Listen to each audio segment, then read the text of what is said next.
ମୁଁ ତୁମକୁ ନ ଜଣେଇ ଲୋରାକୁ ମ୍ୟାରେଜ କରିଛି।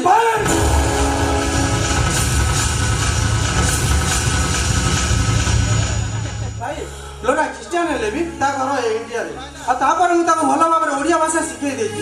ତେଣୁ ମୁଁ ଭାବୁଛି ଆମ ଘର ଚଳେଇବାରେ ଲୋରାର କୌଣସି ଅସୁବିଧା ହେବନି। ଲୋରା ଇଏ ହେଉଛନ୍ତି ମୋ ବଡ଼ ଭାଇ, ଆଇ ମିନ୍ ଏଲ୍ଡର ବ୍ରଦର, ସମ୍ପର୍କରେ ତମର ଦେଢ଼ଶୁର।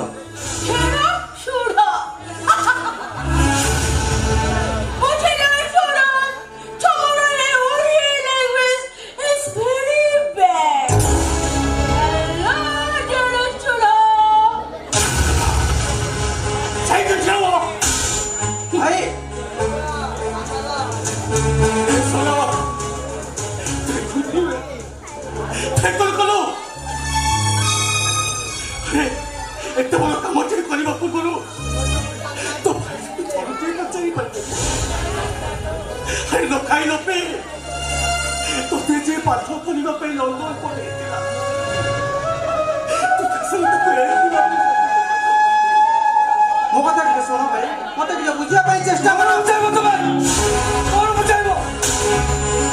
ଓ ବାହାର ଲ ପାସ୍ କରି ଆସିଛ ତ ଭାବିଛ ଭାଇ ତମ କଥା କିଛି ବୁଝିପାରିବେନି।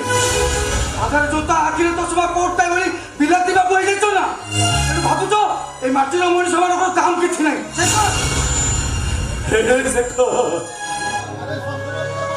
ମୁଁ ବର୍ତ୍ତମାନ କଣ କରିବି ରେ?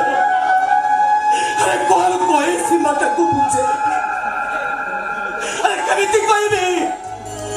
ମୁଁ ତା ପାଇଁ ଯୋଉ ଗୋଟେ ଘର କରିଥିଲି ସେଟା ଗୋଟେ ଘର ନୁହେଁ, ସେଟା ଗୋଟେ ଘର ନୁହଁ, ସେଟା ଗୋଟେ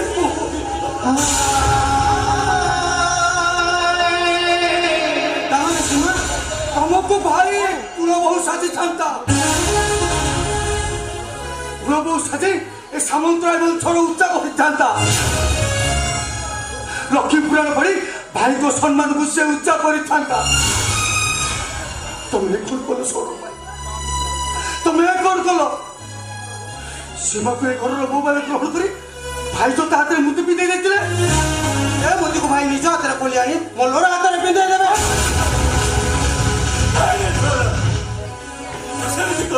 କାରଣ ସେ ସେମିତି ଥିବା